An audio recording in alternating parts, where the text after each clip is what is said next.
Hello and welcome to Landscape Photography World, the podcast for everyone passionate about landscape photography. I'm Grant Swinburne and I'll be your host on this show, talking to landscape photographers about their motivations, likes and dislikes. Have you heard that the inaugural Landscape Photography World Awards is now open for entries? Early bird entry is available now at a discounted fee until September 30, 2022. Head to landscapephotographyworldawards.com to find out all the details and how to enter. There's some amazing prizes to be won, and I'll be publishing a book and a calendar with the top images at the end of the competition, so there's plenty to look forward to. Entries close on November 30, 2022, so there's plenty of time to get your entry sorted, but if you want to get into the early birds, do it now. I'd also like to thank the judges who have agreed to work with me and be a big part of the awards. Deb Clark, Victoria Hark, Kieran Stone and William Patino. I certainly couldn't make this competition a reality without their support. This week I'm talking to Steve Walasavage about his amazing landscape photography journey. Steve is a landscape, adventure and life photographer based out of Rochester, New York. In his spare time, he travels the world looking for sweeping vistas, epic lighting and inviting waters. A self-fashioned lens slinger, he's always up for a photographic challenge. We talk about the future of photography, how he got started, and how Steve balances his engineering career with photography. I hope you enjoy the show. G'day, Steve. Welcome to the show. How are you going? Oh, pretty good. How about yourself, Grant? Yeah, not too bad, not too bad. Thanks for taking the time out today to have a chat with me. Why don't we start with who you are and why you do what you do? Sure. My name's Steve Walasavage. I'm a landscape photographer from upstate New York, and I've been practicing my craft for over a dozen years now, although I've only gotten seriously into it in the last few. And I take photos because I love doing it, I guess. I love creating. All right, excellent. I want to dig into that a little bit about what that motivation is. I mean, liking doing it is a good enough reason, I guess, but what is it that you're chasing, I guess, most in your photography? What is it that's really driving you to keep going? Yeah, well, originally I kind of got into it, with a handheld camera and just taking photos for my own travel memories. I realized, I'd show them to family and friends, and they'd be like, that's beautiful, magnificent. And so, eventually I started reading up on it, books and blogs, and developing my skills there. So I tend to try to create places or capture places that are beautiful, to my own eye, and I focus on making those images exactly how I remember them. Cool. So in doing that, that sounds like what you're trying to do is, I guess, portray a bit of a vision around what you're seeing in front of you. Is that how you describe your style, or how would you describe your style? I always use my own little tagline, vibrant yet realistic. But I think a good alternate phrase is a surrogate for my own memory, for my own existence here on the planet. I'm a big tech guy at heart, and so I'm sure in a few dozen years we'll have AI compiling all of these photos and all of our little travel photos into a scrapbook, so to speak, and it'll be interesting in those days to look back on these digital images as if they were memories. Yeah, no, that's fantastic. So do you go into much detail in planning, or are you more an opportunistic photographer? I would say maybe 10% planning, 90% opportunity. Okay. I'll bring my cameras with me everywhere, and when an opportunity strikes, I'll take it. Cool. So you're not often going into the field with a concept of what you're looking for, or are you... I mean, obviously that 10% that you're planning, what kind of effort do you put into that planning, and what sort of things are you doing to plan? Well, I mean, obviously the basic research of, where to go. I often do strenuous hikes to get some of these shots. So that's the sort of planning that I enjoy. And astrophotography itself is a whole different level of planning. But for the most part, anything that's a single image I'll usually take on the fly as I'm there. Yeah, cool. So when you're getting into the field, I guess, what is it that you're looking for that is going to excite you and get you stopping and setting up the tripod or not setting up the tripod? I don't know if you're more of a handheld guy or a tripod guy, but what is it that you're doing when you get into the field? 50-50 on those, but I'd say looking at the light and looking at how the scene affects me emotionally. And I can elaborate on that. Yeah, go. I've considered art to be a simple machine for moving emotions. So, with that definition in mind, I'll look at a scene, and if it makes me feel something, usually it's worth taking a picture of, or 1,000. Okay. Are you trying to make something that is distinctive or unique, or rather distinctively recognisable in a genre versus being sort of one of a kind in the world? Yeah, I would say I'm often not looking for that one of a kind shot. Although given a certain storm or a certain meteor shower, I'll obviously try to get what I can. But I'd say in general I stick to a broad variety of shots. And yeah, I'd lean toward the latter. I mean, I'll take the shot if there's a one-of-a-kind opportunity in front of me, but I'll typically try to look for the beauty in whatever scene I'm doing at the moment.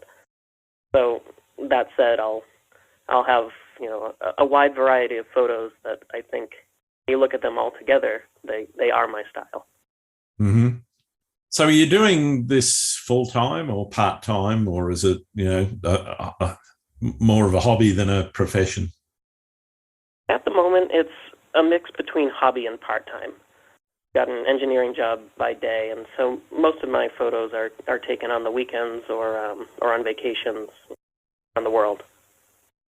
And how do you find getting that balance of, there's an amazing event happening, for example, but you've got work to do. So what's your go-to? Is it work first because that feeds the family, or is it I've got to get the shot? It is usually work first. I'd say there's that 2% of times where there's something unbelievable happening, and I'll have to get out and try for it. Like the Neowise comet, I spent multiple nights out there trying to get a shot. Sure. But yeah, it's mostly work with me. Yeah, no, understood. Is it something that you've thought about in terms of taking further and making it your career, or are you comfortable just sort of making it a part-time activity? Well, it certainly is, and I'm sure many photographers listening to this will empathize with it. That it's a tough road to becoming a full-time photographer, and I think I've learned that it's better to take it in little steps than to jump full swing into it without having a back. Yeah, I think definitely having a backup and a backup plan, but also a bit of financial backing.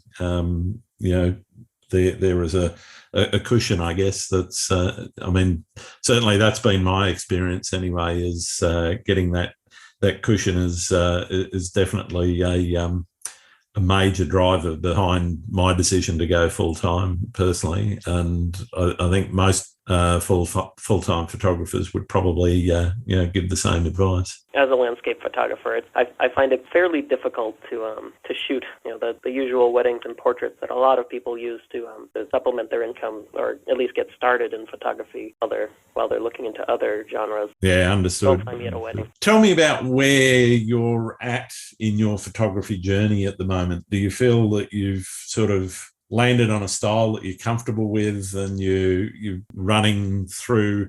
I don't mean that to sound like you're just going through the motions, but you've settled on a style, or are you still liking to experiment and try new things? I've got feet firmly planted in both of those. I have a style that I think is my own, and always trying to improve it.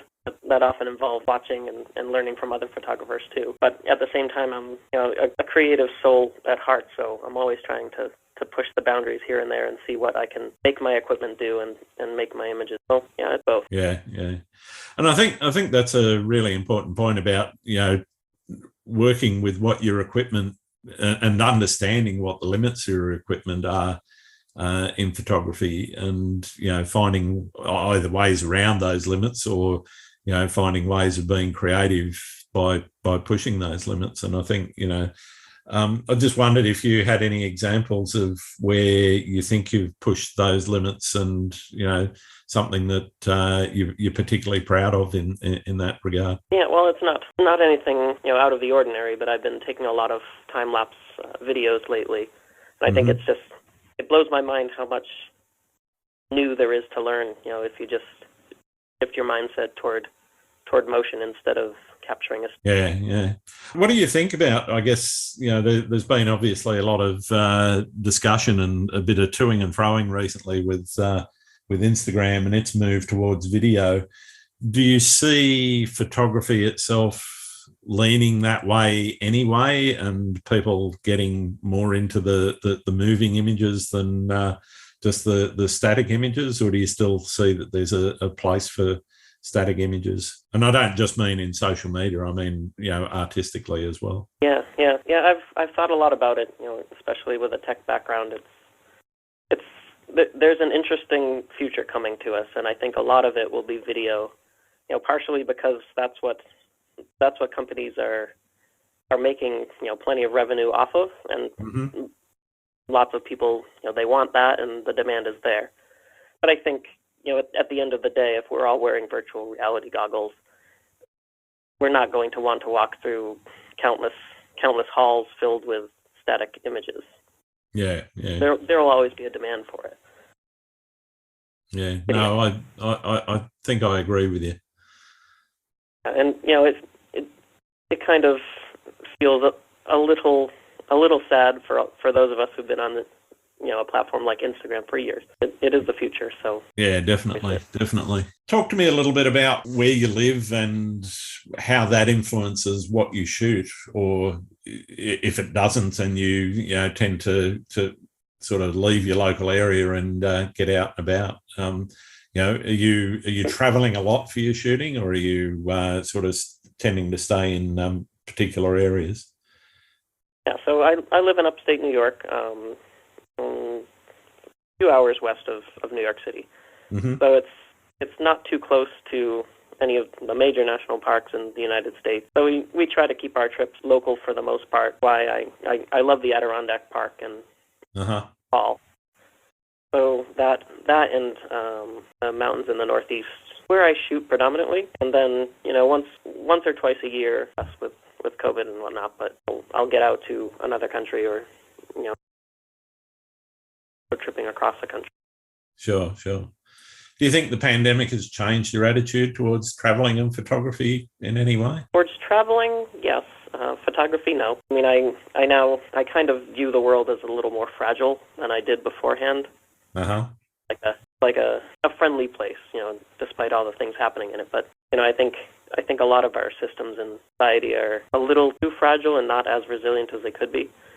So that affects what I can do. So what's the furthest you've travelled to get a shot? Travel to get a specific shot, or in happens? Oh, I mean, it could be an opportunistic shot, I guess, that just happened to be somewhere where you'd been travelling. Yeah, I'd say the furthest from my home is most likely Norway, although I don't know the exact distances.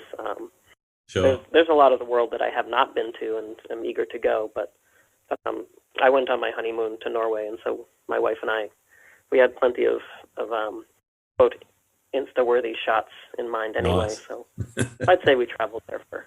So were you there in summer or winter? That was in the height of summer. Yeah, okay. Still, I mean, Norway's, at least for now, still you can still get quite a bit of snow there on the mountains in places. But I believe, I mean, it's a stunning area regardless of what the season is. But but I guess middle of summer you're not going to be getting the typical Northern Lights sort of shots.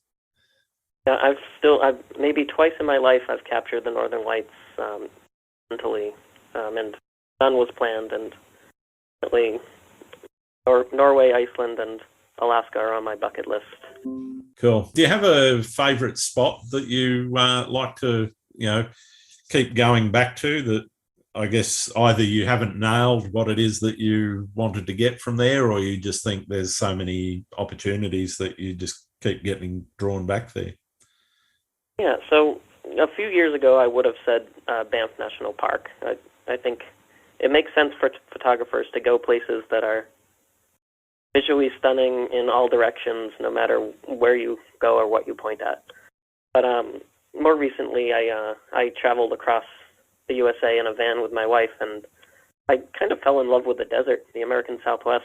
So put that as my answer for now. Nice. I love the nostalgic feel combined with a lot of rugged beauty for miles. Okay.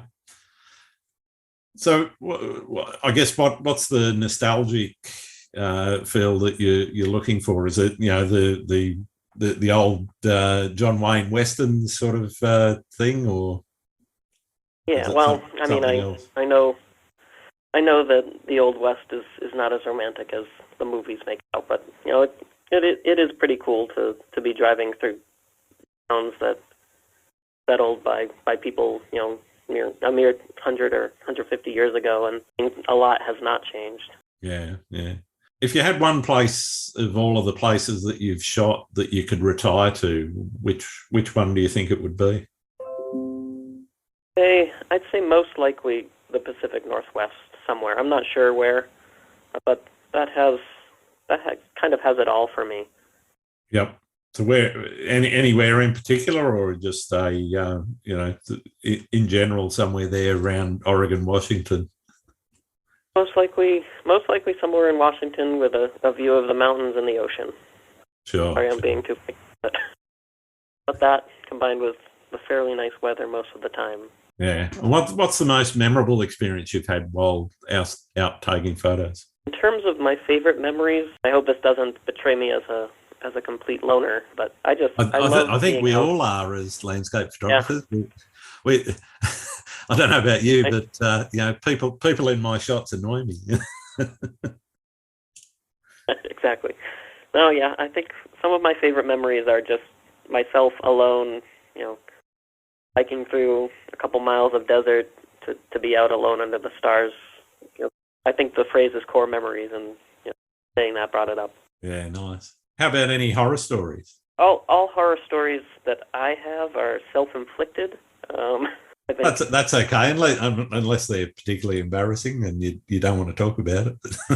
Well, it's embarrassing, but I don't mind saying. And there was my hike up to Berg Lake. I was in charge of bringing our water filters that hike, and I did in fact not bring them. And so we 13 hours that day on maybe 2 liters of water between us, and it was rough. That's a core memory I don't want to remember. Yeah, fair enough. Understood and understandable. But I count my blessings. No bears, no ill encounters in sketchy areas. So yeah, no, that's good. I mean, I think safety's a big deal, and listeners to my podcast probably get bored with me saying it, but being safe, and also when you think about it, safe drinking water, pretty important too. Yeah. And you can't take more photos if you don't make it back this time. So. No, that's exactly it. Yeah. No photos worth dying for, as far as I'm concerned. What has the practice of photography taught you about the world? Oh, I like to think about the photos that I'm taking, through a very physical point of view. I really enjoy thinking about how the light is bouncing off of this object and hitting my camera lens, hitting the sensor, eventually hitting my eyes. It's really interesting to me to be able to drift off into that philosophical in between, where you're taking a picture of a real place, but somehow you're bringing it to other people. Yeah, right. That's a really weird thing, but it's really fun to think about. Yeah, no, definitely, and it's something that I've thought a bit about as well. And it's one of the things that blows my mind as well that you can actually capture that light and carry it around with you. So How did that's you? okay. I guess. Sorry, go on. I was just thinking that applies not just to the world but to the universe. Yeah, absolutely, absolutely. So, how did you learn photography and your processing? Was it something that you went and did some formal education for, or were you self-taught, or did you have a mentor? Yeah, a combination of self-taught and YouTube University. Mm-hmm. But it's honestly a lot of trial and error. If there's a specific technique I need to learn, I'll usually learn it on the fly and in the field, which you can see that from some of my earlier photos. Yeah, no mentor, so to speak.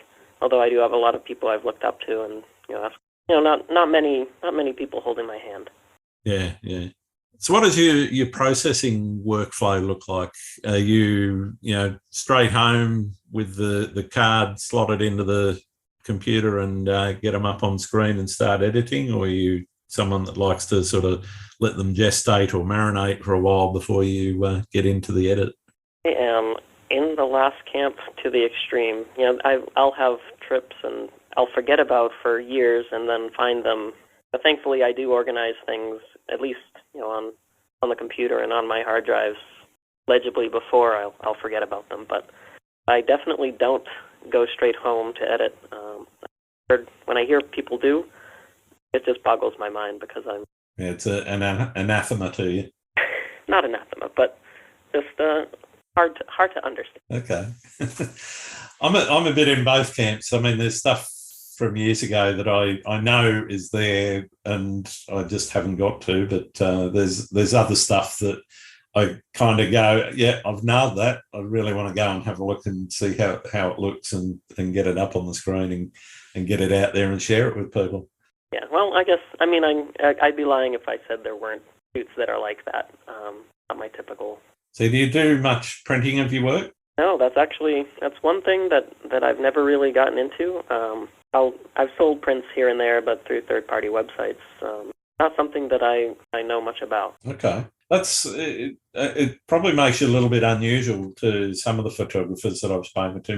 Most who I've spoken to do print in some form. I've done books as well as sort of large format wall hangings. I'd recommend it personally if you haven't really dabbled too much in it. It's well worth trying. I think there's nothing nicer than having a piece of your own art on the wall, but I think there's also the I guess the ability to see it in that physical form is really really different. I mean, there's thousands of photos of mine that aren't in that format, and I've definitely not printed everything that I think is worth it. But I think it's definitely something that's well worth doing. Have you ever hit a creative wall? Yeah, I will say during the middle of 2020, once the pandemic was recognized and part of our lives, I think we had not traveled anywhere for a few months, not even outside of our neighborhood and house. So it was really getting to me, not being able to go out and shoot. Even the Adirondacks were off limits at that point for us. Yeah, that was the biggest roadblock to me making new images. Sure. So how did you sort of get yourself out of that, and what did you do to sort of circumvent being in that situation? Well, serious chat about risks and rewards, and then actually going out. Well, I think I can explain it. Eventually decided in the fall and winter that it was worth our time to get out of the house so that we're not driving each other crazy. Yeah. Fair enough. What do you see as the biggest challenge facing photography right now? I think it's going to be claiming and proclaiming its space in the world as it's progressing. I think there's going to be all sorts of new technologies, new places that people are going with art, with creativity, and it's going to be hard for photographers, especially still landscape photographers to keep their voices heard. Digital art and 3D stuff, and eventually augmented reality and virtual reality. Why would anyone want a picture of Half Dome if you put on your goggles and go there? And I think it'll take some serious PR and marketing work, air quotes, but not really. I think real people will need to be hired to kind of keep it in the public eye, or at least to keep it relevant. Yeah, it's an interesting time right now, I think, with the advent of AI generated art as well. There's quite a lot of effort going into the creation of images based on a set of words and so forth. Where do you see that going? I see it.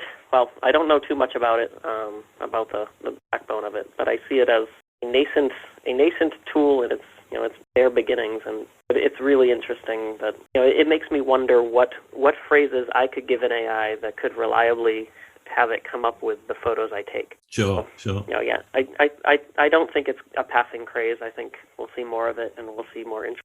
Oh, absolutely. I don't think it's going away anytime soon. What's your favourite thing about being a photographer? Well, I think just knowing that I've been to all of these places, and having a personal memory of my own to look back on. At the end of the day, the memories will fade, and the inevitability of everyone's demise is we all reckon with. But these images I'm taking, they represent the place that I was. I was here. What's the least favourite thing about being a photographer? Getting camera cards. Why is that? There's been a few times where I was someplace I really wanted to go, and there was no card in my camera or in my bag. So, ouch. But that was years ago. I've learned my lesson. Yeah, I'm pretty much always travelling with about half a dozen cards, and always make sure that there's one in the camera. Yeah, one secret I've learned is to just put one in my wallet and forget about it, and eventually I'll need it. So it's good to know. Yeah. What do you like to do when you're not out shooting? And I love spending time with my family in the outdoors. We go for hikes, short and long. I'm a big computer gaming fan. I've kind of been tracking lately. I love playing World of Warcraft. If you weren't a photographer, what would you be? So if photography wasn't an option, it wasn't a thing, what would you do with your time? To be honest, I think I would love to have been a musician. I enjoyed making music, growing up in high school, whatnot. And it was just a path I never really took. And I think if I had more spare time and no other creative outlet, that's where I'd be. Sure. Are there any particular photographers that are catching your eye at the moment that you think I should be talking to on the podcast? I would say too many. I spend a lot of time in various social media, and I'll get a set of names together for you. Yeah, no problem at all. Well, I've got one last question, and for many people, it's the most important one that I can ask. Do you like pineapple on pizza? That is a firm no. Hurl that into the sun. Not a thing you like. No, sorry. That's totally fine. I think it's been pretty much even Stevens on the podcast so far. Most of the episodes, it's either a firm no or a firm yes, depending on particular tastes. I'll have thank to you. Go back and listen to all of them and who's on my side. Find your people. Well, thank you very much for taking the time to talk to me, Steve. It's been great getting to know you a little better and learning a little bit more about how you do what you do. Where can people find your work? Yeah, I'm on all social media platforms as Walasavage Photo, and you can also find some of my work on my website, walasavagephoto.com. Wonderful. Thanks very much again. Thanks again for listening to Landscape Photography World. I hope you enjoyed the show, and keep listening because I'll be joined by some great guests in upcoming episodes. You can find my work in this podcast at grantswinburnphotography.com. I'm also on Instagram, Twitter, YouTube and Facebook. I'm Grant Swinburne. Hope to see you out shooting soon.